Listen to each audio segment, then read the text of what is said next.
fellow string pickers.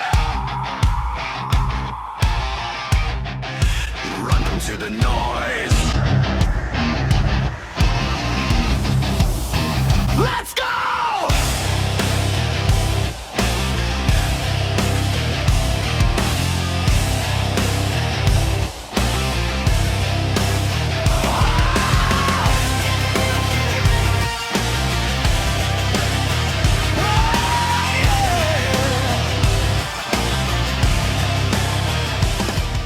Well, hello there, string picking guys and gals. Welcome back to part 2 of the Westcreek Revenge setup. Guys, I have worked on this a little bit, which you will see in the time lapse coming up. But there are some things that I need to do to this guitar today. And amongst those things are, I've communicated with Alan and I am going to go ahead and Scotch-Brite the back of the neck to make it a lot more comfortable for him to play. We have actually put a new set of strings on there, and we have put our locking tuners on there, which are awesome, by the way. And I'm going to shoot some marine grease in those. They got just a little bit, but I want to put a little bit more in there. So yeah, welcome back to the String Pickers channel here at my Obscene Studio. Also, like and subscribe, by the way. That's right. Just like Billy said, like and subscribe, people. I mean, if you enjoy goofiness like this, I'm full of it. Like that, there's a lot in the bag here. It's part near overflowing. But yeah, we're going to get on the bench today and we're going to go ahead and take care of the rest of this build and get it done in setup and everything right for Alan. And then we're going to knock this one out of the park and we're going to move on and get back to the actual dream cooperative build that I've been working on. I do have the neck for that hanging over here, and we're going to do some stuff to it. We're going to do some stuff to the body. We're going to get that guitar fixed up. And I do apologize that I'm a bit unorthodox with it. I'm kind of doing things a little slow because I've got a lot of time with that guitar. So I'm doing things a little bit slow so we can actually put some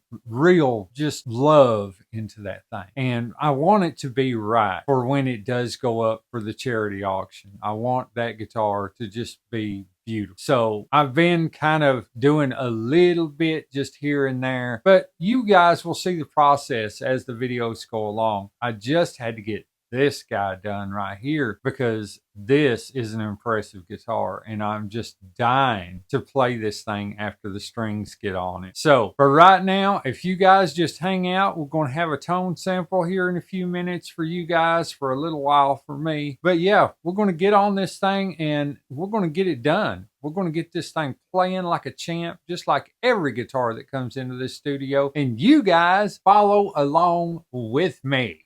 Like really, you can follow. Yeah, you can do that.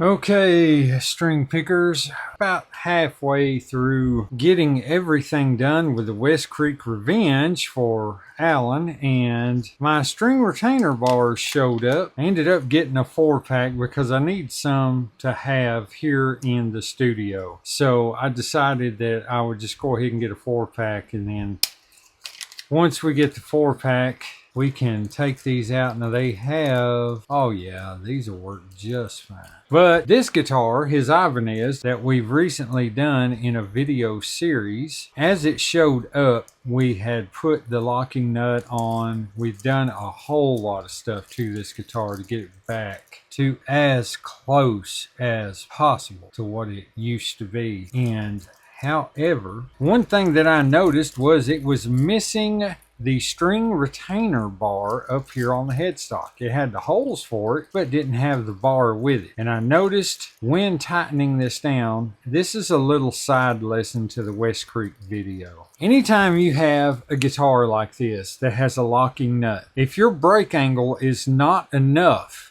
once you get the strings on, when you lock these down, even though you've got it completely in tune and you lock it down and you notice that all your strings suddenly go just a little bit sharp, it's because the break angle is not enough. And these nuts push this bottom part right here on the headstock side down even further. And of course, that adds a bit of tension to the springs.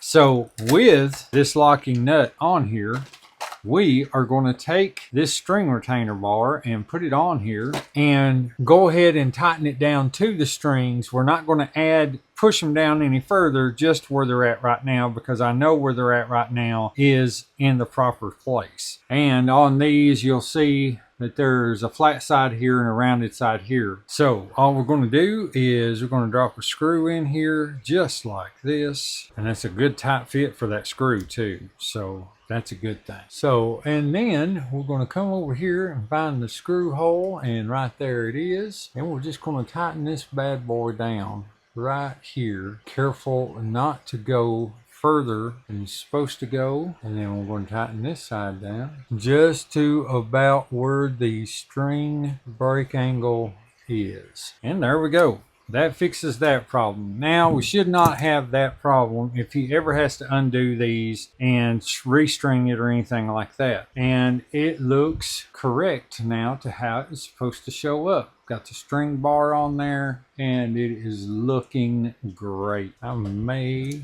tighten that just a little bit more. Yeah, that'll do it right there. So let's get back to work on the other guitar. Whew, guys, I'm just going to tell you, there ain't nothing like a good warm cup of coffee in the morning. Just nothing like it. We did apply some Meguiar's finisher wax to this body, and it is shining. Just absolutely beautiful. I'm just impressed with that stuff. I love how it brings just that high gloss look out in it. So, as you guys seen in the time lapse, we've actually got everything together on this guitar, and I have tuned it up, and it has been a day since all of that. This is the next day. So the problem that we're having right now is the action is far too low, and because of that, we're going to have to raise the action to keep any buzzing from happening, which is not happening right now, but we got to tune this to drop C. And when we tune it to drop C, that's going to actually make these strings a little looser. So the action is going to have to come up. And the action right now is at 1 millimeter. So yeah, it's got to come up. That's all there is to it. I know that Alan is a heavy hitter when he plays. We did put some marine grease in all of these locking tuners because I just wasn't happy with the amount of grease that was in there. And also we have got our little screwdriver thing out here and put that and spun them every one to get that good and all over the sprocket in there. So yeah, right now all we really need to do is make sure that the strings are stretched, and once we make sure that the strings are stretched, we can tune them down to drop C. Move my coffee, and they have stretched some, but I'm going to go ahead and go over them, and just to make sure, do my little football method. I pull on the string with my fingers and push on with my thumbs, just go up the fretboard.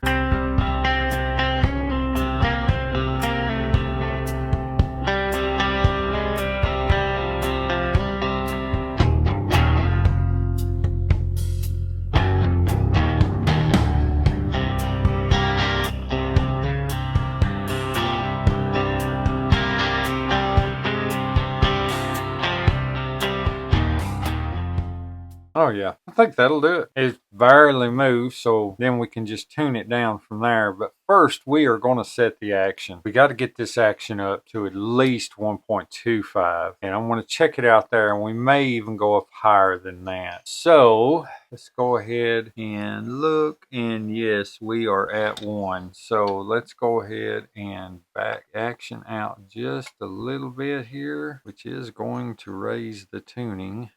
So we will have to retune again. All right.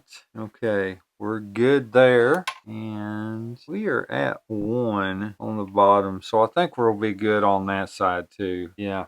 I think we'll be good on that side too. All right. Let's see.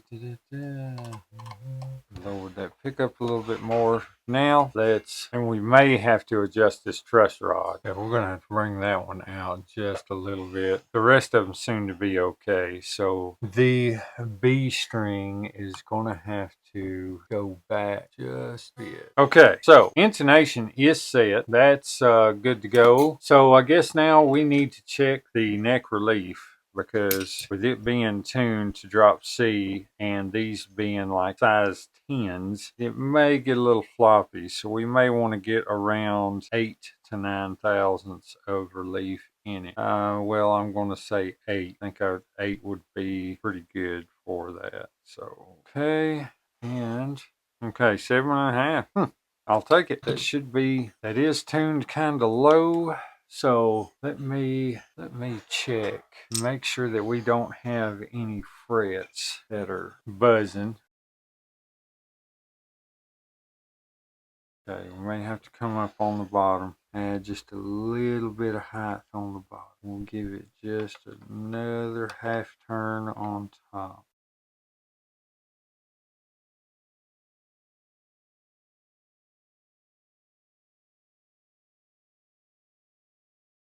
Okay, I think that'll do it. Let's go ahead and tune it in the playing position since we have raised that bridge just a little bit. Action looks fantastic, so I think that we are in good shape. Okay, so let's get this pickup back up here to where it can actually have some volume to it. So we've got that out of the way. We're going to go ahead and gear up and try and get the back of this done so we can get this sticky, glossy finish. And I also, on the back, I want to wax this too with that finisher wax. So I'm going to go over this and clean it up too. But I'm going to put you guys on a time lapse for that, because that's boring stuff. And you guys can see, you know, what I go through to actually tape off this neck here and this right here, and then just take off that shine right there. So you guys just hang out a bit. We'll be right back. One pair of pants later.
crap, like for real. This thing is wow, man. I gotta say it. These budget guitars are just insane. They're insane. I mean, you know, of course I'm running it through a Headrush Flex Prime. Of course it's going through a mixer and all this stuff. But guys, this is the same high gain setting that I use for just about every demo. And it like, check it out.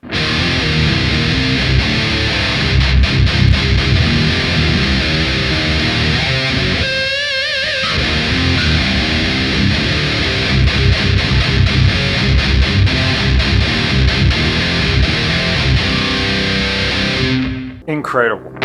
Just incredible. Alan, my man, you know how to pick your instruments. But yeah, guys, we're finally done with this thing. Well, of course, I've got to wipe my arm and fingerprint stuff off of it, but we've got everything set up perfect on this guitar. There is no string buzz whatsoever. Our action is between 1.25 and 1.5 simply because I've got it tuned to drop C. Strings get a little bit floppy around that area, so I had to raise the action some. But for a Westcreek Revenge, a budget guitar, guys, that is incredible to have action that low. Our neck relief is set at about 7.5 to 8, which is kind of where I like for that to be, especially in drop C. Everything has just come together so well. I mean, this guitar is just fantastic. We're going to recap what we have done to this guitar. Number one was the basic setup. That's what we did. We put some Meguiar's finisher wax on the front of it, some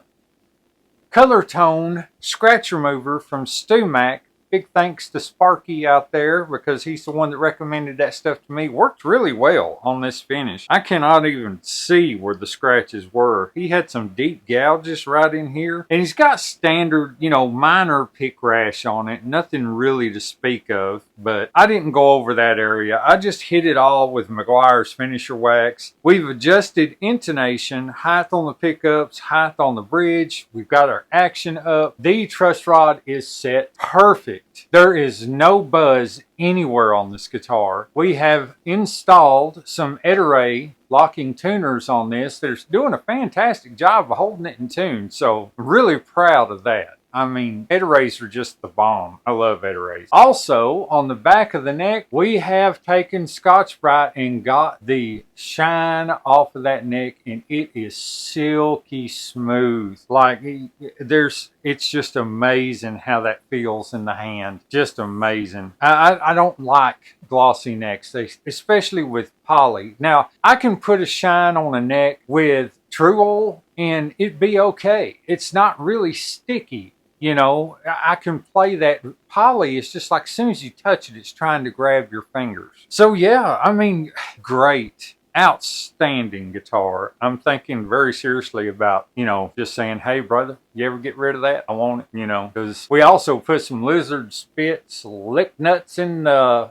nut slots right here to keep those strings lubricated right through there. There's no binding issues. But yeah, man, great guitar. Doesn't need anything internally, was making no crazy noises or anything like that. I did check the output on the pickups, and we were looking at 14 on the bridge, and we were looking at almost 10 on the neck. It's great.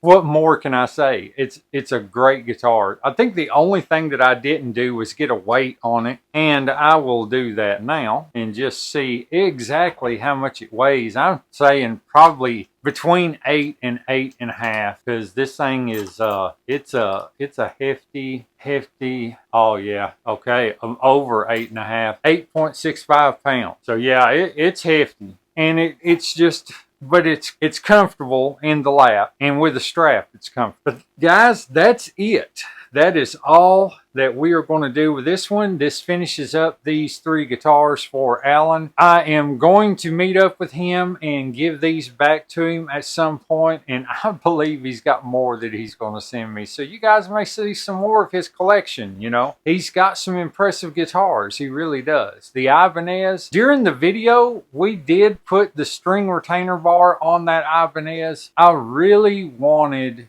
to put that on there because I know that those came with one and they were drilled out for one, but he didn't have one there. So I really wanted to put that on there to finish that guitar off and everything. But yeah, I tell you one thing, I'm going to be wearing that thing out until he comes to get it.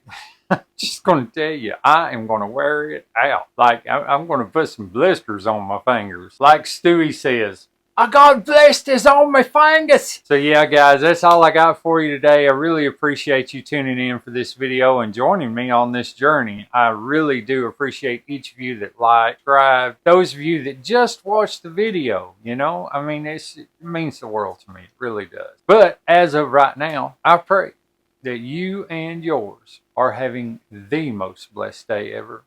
And I pray that God above is with you all. Until next time, later.